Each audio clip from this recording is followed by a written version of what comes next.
இரண்டாம் கட்ட தேர்தலில் மதியம் 3 மணி வரை பதிவான வாக்குகள் குறித்து மாநில வாரியாக வரைகலை மூலம் விளக்குகிறார் சிறப்பு செய்தியாளர் காயத்ரி. மக்களவைத் தேர்தலுக்கான இரண்டாம் கட்ட வாக்குப்பதிவு விறுவிறுப்பாக தொடங்கி காலை முதலே நடைபெற்று வருகிறது. கிட்டத்தட்ட 88 தொகுதிகளுக்கான இந்த வாக்குப்பதிவு அப்படிங்கும் பொழுது நம்ம பார்க்கும் பொழுது குறிப்பிட்ட சில மாநிலங்களில் 3 மணி நிலவரப்படி எவ்வளவு வாக்கு சதவீதம் பதிவாகியிருக்கு அப்படிங்கிற விவரங்கள் கிடைக்க பெற்றிருக்கிறது. இந்த 88 தொகுதிகளுக்கு தான் இரண்டாம் கட்ட வாக்குப்பதிவு அப்படிங்கிறது நடைபெற்று வருகிறது. கடந்த 2019 எந்தெந்த கட்சிகள் எவ்வளவு இடங்களை கைப்பற்றி வாக்கு சதவீதத்தை வச்சிருந்தாங்க அப்படிங்கிற அந்த பட்டியலை தான் நம்ம இங்க பார்க்கிறோம். சரி, இப்போ இதுல முக்கியமா பார்க்கணும் அப்படின்னா மாநிலங்களில் பொறுத்த மட்டும் கேரளால ஒரே கட்டமாக இருக்கக்கூடிய 20 தொகுதிகளுக்கான அந்த இரண்டாம் கட்ட வாக்குப்பதிவு அப்படிங்கிறது நடைபெற்று வருகிறது. இந்த இரண்டாம் கட்ட வாக்குப்பதிவுல 3 மணி நிலவரப்படி கிடைத்திருக்கக்கூடிய தகவல்கள் அப்படின்னு பார்த்தோம்னா மொத்தமாக பதிவாக இருக்கக்கூடிய வாக்குகளின் சதவிகிதம் அப்படிங்கிறது இதுவரைக்கும் 51.64 விழுக்காடாக இருக்கிறது. இது 3 மணி நிலவரப்படி தான். இன்னும் நேரம் ஆக வாக்குப்பதிவினுடைய அந்த சதவிகிதம் அதிகமாகும் அப்படின்னு சொல்லப்பட்டிருக்கு. வெயில் காரணமாக பல இடங்கள்ல இந்த மதிய வேளையில வாக்குப்பதிவு அப்படிங்கிறது சற்று மந்தமா இருக்குங்கிறதையும் பார்க்க முடிகிறது.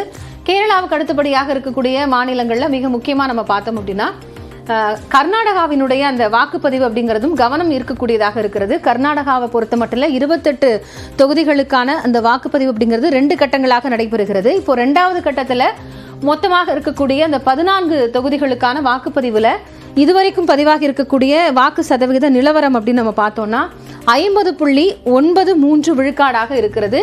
இதுவும் இன்னும் மாலை நேரத்தில் சற்று அதிகமாக இருக்கக்கூடும் அப்படிங்கிற ஒரு எதிர்பார்ப்பு இருக்கிறது. தென் மாநிலங்களில் கேரளாவும் கர்நாடகாவும் முக்கியத்துவம் பெறுகிறது. இதற்கு அடுத்தபடியாக பார்த்தோம் அப்படின்னா இந்த கர்நாடகாவை பொறுத்த மட்டும் பெங்களூரு தொகுதிக்கும் சேர்த்து வாக்குப்பதிவு அப்படிங்கிறதுனால அது கூடுதல் கவனம் பெறக்கூடியதாகவும் இருக்கிறது. அதே மாதிரி சில வடகிழக்கு மாநிலங்களிலையும் இந்த வாக்குப்பதிவு அப்படிங்கிறது நடைபெற்று வருகிறது.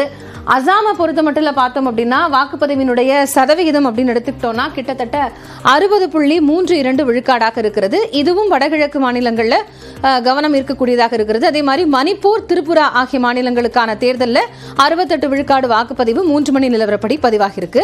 அடுத்ததான் முக்கியமா பார்க்கக்கூடிய மிக முக்கியமான மாநிலம் அப்படின்னு பார்த்தோம்னா மேற்கு வங்கம் தான். ஏன்னா பல்வேறு பிரச்சனைகளுக்கு மத்தியில் நடைபெறக்கூடிய தேர்தலாக இருக்கிறது. மேற்கு வங்கத்தை பொறுத்த மட்டும் எப்பயுமே வாக்கு சதவீதம் அப்படிங்கிறது பிற மாநிலங்கள் ஒப்பிடும் பொழுது அதிகமா இருக்கும்.